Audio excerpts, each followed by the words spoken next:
જય માતાજી મિત્રો આજે હું છું વૃંદાવનમાં। હવે આપણે જઈશું ગોકુળ, મથુરા અને આજે વૃંદાવનમાં જ છે। જો વૃંદાવનમાં એ પ્રેમ મંદિર ને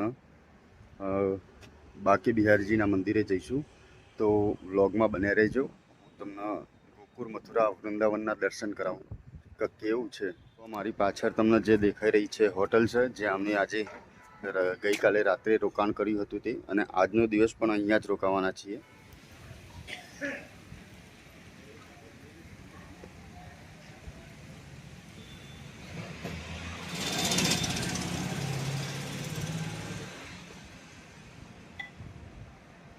જો આ પડી છે વ્હાઇટ કલરની આપણી ગાડી। બસ મિત્રો, હવે અમે નીકળી ગયા છીએ પહેલા ગોકુળ જવા માટે। તો મિત્રો, અત્યારે આપણે આવી ગયા કૃષ્ણની જન્મભૂમિ જે મથુરામાં। અંદર ફોન લઈ જવો તો એલાઉડ નથી, પણ જોઈએ ક્યાં સુધી આપણે ફોન લઈ જઈ શકીએ છીએ, ક્યાં સુધી જવાય છે જોઈએ। અને જ્યાં સુધી જવાય ત્યાં સુધી તમને બતાવું કે કેવું છે, કેવી છે શ્રી કૃષ્ણની જન્મભૂમિ। દ્વારકાધીશ મંદિરની બાજુમાં જ અહીંયા નગર નિગમનું પાર્કિંગ છે કે જ્યાં આપણે ગાડી પાર્ક કરી શકીએ। બસ પાર્કિંગથી લગભગ 300 થી 400 મીટરના અંતરે મંદિર આવેલું છે। તો ચાલો જોઈએ અંદર।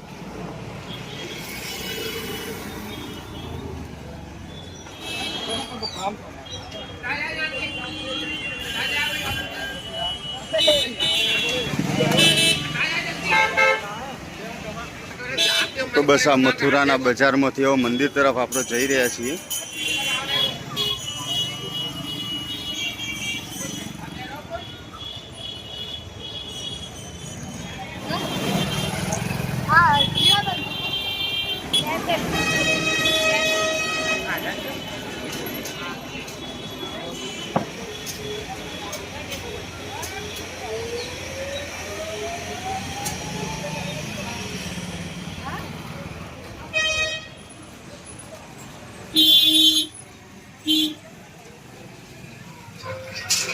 તો મિત્રો, મારી પાછળ તમે જોઈ રહ્યા છો એ કુંડ છે, મંદિરની બાજુમાં જ જે આવેલું છે। ચલો હું તમને બેક કેમેરાથી એ પણ બતાવું।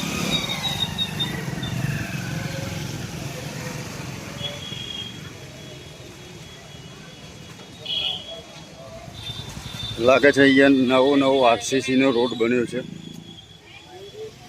એટલે રોડ ઉપર સણના કોથરા પાથરેલા છે।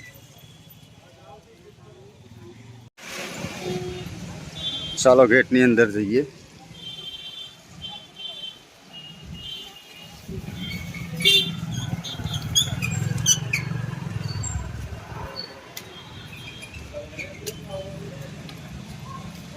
મિત્રો, મારી પાછળ તમે જે જોઈ રહ્યા છો એ મથુરાનું બજાર છે। આ રસ્તો મંદિર તરફ જાય છે, શ્રી કૃષ્ણના જન્મસ્થાન તરફ। જો દેખાડું હું તમને પણ એ પણ।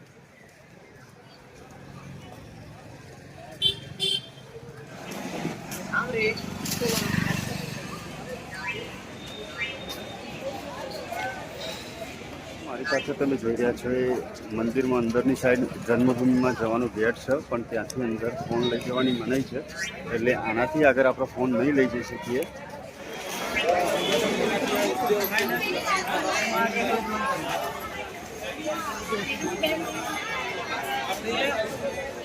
તો બસ મિત્રો, અમે અંદર મંદિરમાં દર્શન કરીને જન્મસ્થાન છે ત્યારે મંદિર અંદર જઈને જન્મસ્થાન જોઈને પાછા આવ્યા। આ જે પાછળ જોઈ રહ્યા છે પુરુષોનો ગેટ છે, એની બાજુમાં છે સ્ત્રીઓ માટેનો। તો મિત્રો, હવે આપણે જઈ રહ્યા છીએ ગોકુળ, રમણ રેતી, અને ત્યાં બીજું શું કીધું, રમણ રેતી અને હા નંદ ભવન જોવા માટે। તો ચાલો આગળ વ્લોગમાં બની રહેજો, આપણે જોઈએ કે કેવું છે ત્યાંનું પણ વાતાવરણ શું છે ત્યાં જોવા જઈએ। હવે આપણે જઈ રહ્યા છીએ ગોકુળમાં। ત્યાં હવે જોઈએ કે ત્યાં ફોનની શું સિચ્યુએશન છે, ત્યાં અંદર લઈ જવાય છે કે નથી લઈ જવાતું, એ હવે ત્યાં જઈને ખ્યાલ આવશે। જેટલા સુધી લઈ જવાશે ત્યાં સુધી તમને બતાવીશું, બાકી પછી પ્રભુની ઈચ્છા।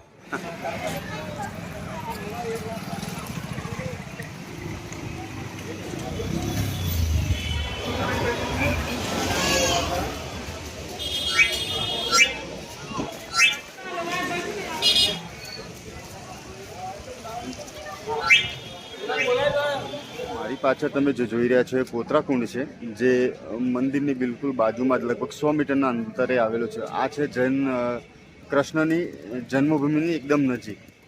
જો તમે આવો તો અહીંયા પણ જોઈ શકો છો.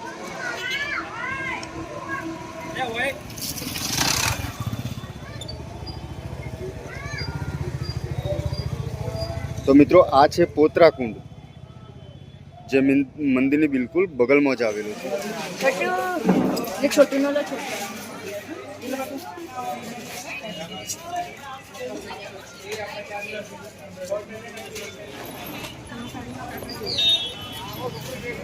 તો મિત્રો આ છે નગર નિગમનું પાર્કિંગ, જે આપણે ગાડી પાર્ક કરી હતી.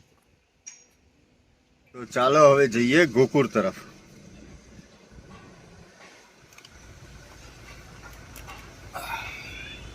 ગોકુળમાં અત્યારનું ટેમ્પરેચર 48 ડિગ્રી બતાવે છે. બેક કેમેરાથી હું તમને બતાવું. જુઓ,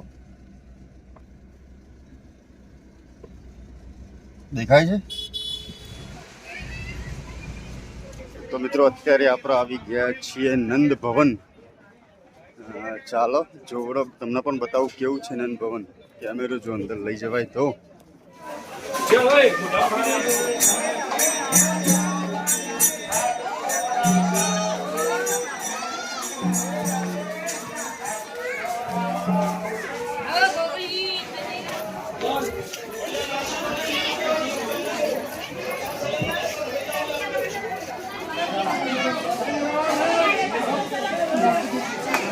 મિત્રો હવે અમારી પાછળ જે તમે જોવો છો એ ગેટથી આપણે અંદર એન્ટ્રી લઈશું, જે નંદ ભવનની અંદર જાય છે.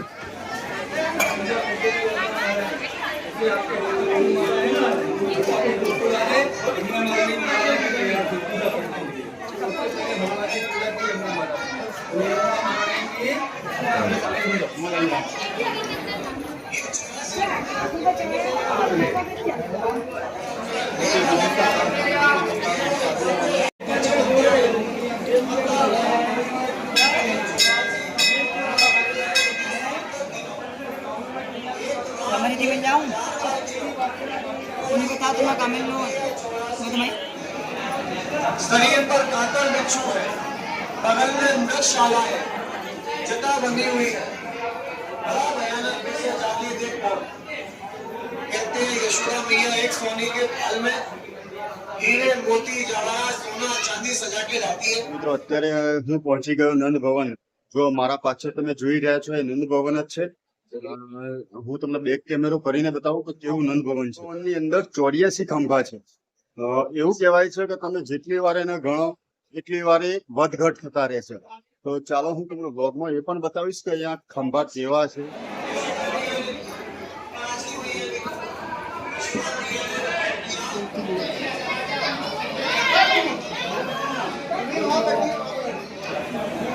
તો મિત્રો આ એ જગ્યા છે કે જ્યાં શ્રી કૃષ્ણનો જન્મ થયો.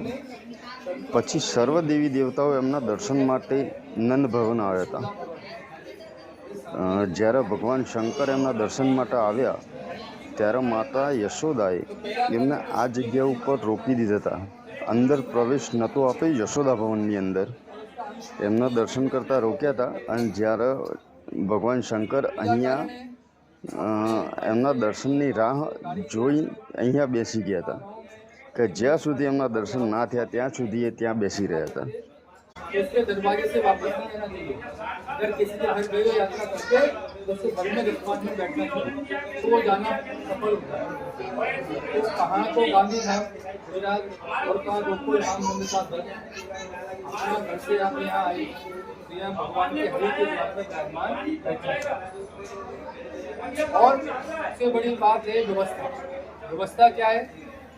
अक्खा दुनिया जाओ सभी जगह भगवान का दर्शन करने जाते हैं तो मंदिर में मूर्ति होती है तो हमें 20 फीट दूर से देखने को मिलती है.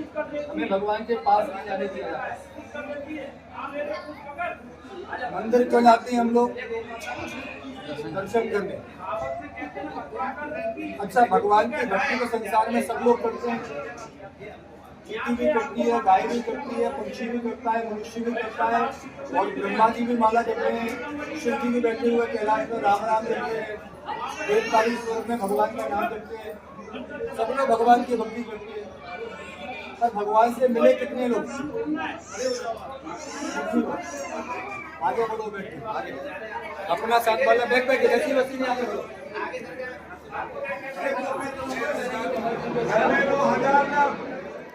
તો મિત્રો હવે અંદર જઈ રહ્યા છીએ કે જ્યાં ભગવાન કૃષ્ણ પારણામાં ઝૂલતા હતા. આ એ જગ્યા છે. જુઓ આગળનો જે પડદો હટો પછી ભગવાનના દર્શન થશે. થોડું રાહ જોજો, વ્લોગમાં બન્યા રહેજો. અહીંયા ભગવાન કૃષ્ણ ભોખડીએ ચાલતા હતા માટે અહીંયા બધા ભોખડીએ ચાલીને જ દર્શન માટે આવતા હોય છે.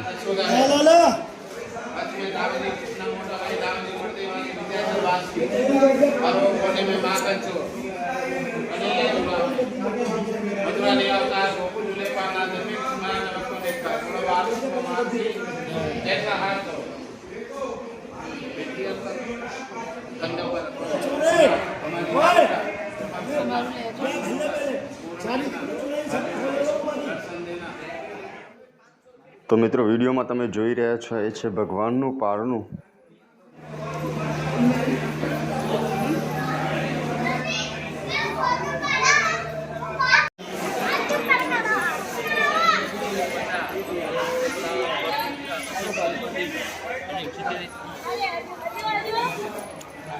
અંદર આપણે જોયું કે જે બધા ભગવાનને હિંચકો ખવડાવતા હતા. હવે આગળ જોઈશું 84 ખંભા. તો વિડીયોમાં બનાવી રહેજો. મારી પાછળ જે જોઈ રહ્યા છો એ ખંભા છે. વિડીયોમાં બેક સાઈડમાં તમને દેખાય છે. ચલો હું તમને બેક કેમેરો કરીને પણ દેખાડું.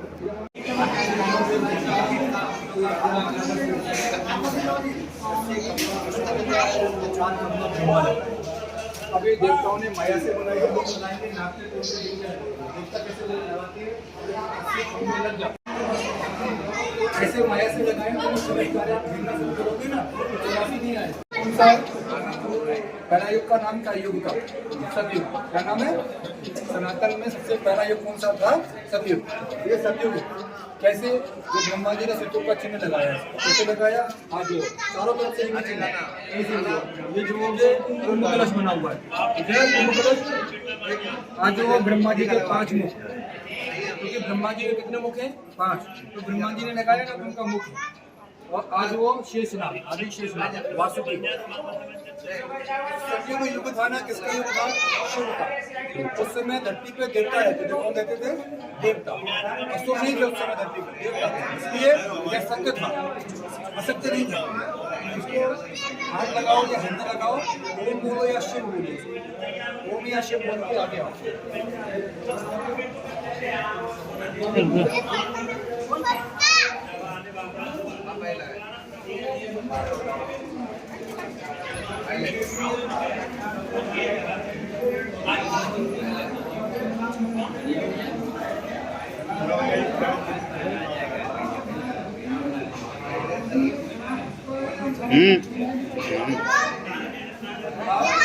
તમે કયો બોલ્યો?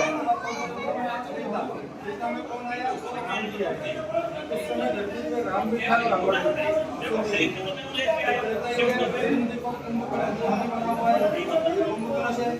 ये ब्रह्मा जी के 5 मुख बने हैं और ये नीचे क्या बना हुआ? सूर्य। क्या बना हुआ है? सूर्य। भगवान राम के वंश में सूर्य राम।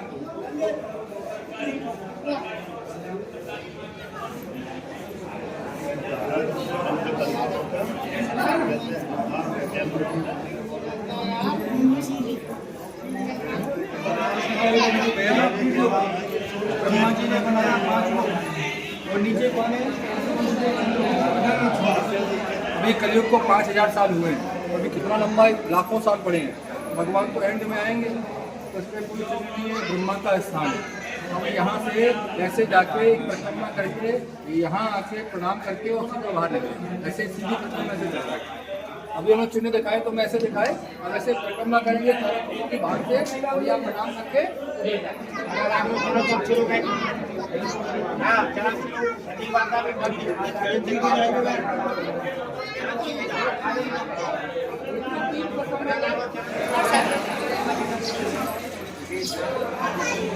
देवकी और बलराम की पत्नी ये मंदिर स्वागिनों का दर्शन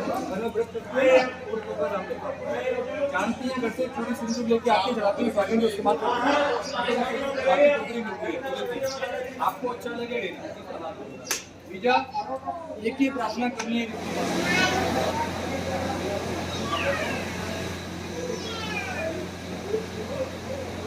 તો મિત્રો આ છે રેવતી મંદિર, આને સુહાગનનું મંદિર કહેવાય છે. આપણે નંદ ભવનના દર્શન કર્યા, અંદર કેવું હતું જોયું. હવે જઈ રહ્યા છીએ આપણે ગોકુળની અંદર રમણ રેતી તરફ. તો વ્લોગમાં બને રહેજો, જોઈએ અને તમને પણ બતાવું કે કેવું છે ત્યાં રમણ રેતીમાં, કે જ્યાં ભગવાન કૃષ્ણ રમતા હતા.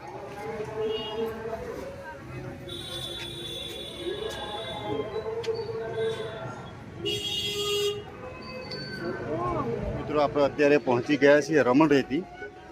જો મારી પાછળ તમે બોર્ડ દેખાય છે રમણ રેતીનું. ચાલો અંદર જઈએ, જોઈએ રમણ રેતીમાં કેવું છે.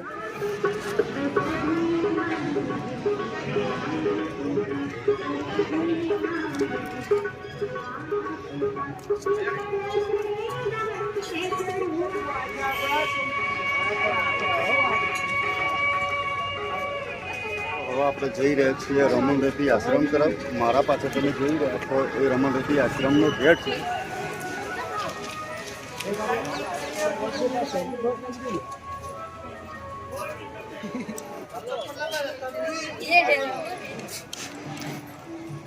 બસ તો મિત્રો જુઓ, આ સામે જે દેખાય છે તમને એ રમણ રેતી છે. ચલો આપણે અંદર જઈએ અને જોઈએ કે રમણ રેતી કેવું છે.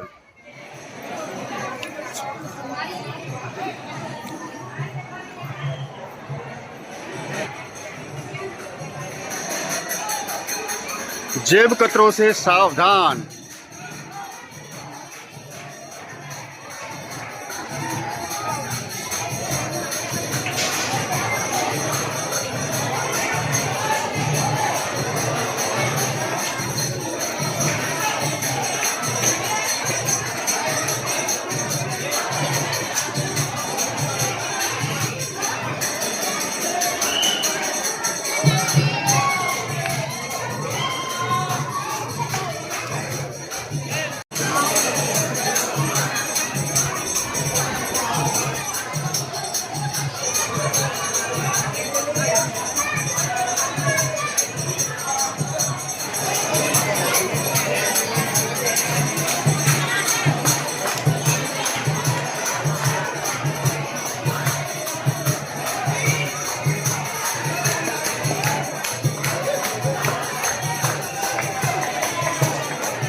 ચાલો અહીંયાથી દર્શન કરી થોડા રમણ રેતીની અંદરની તરફ જઈએ.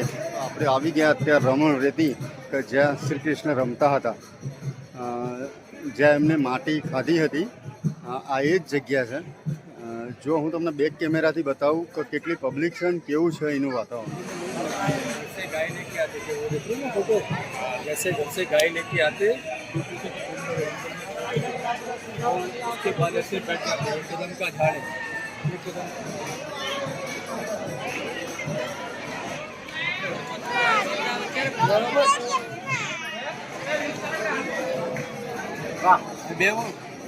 જો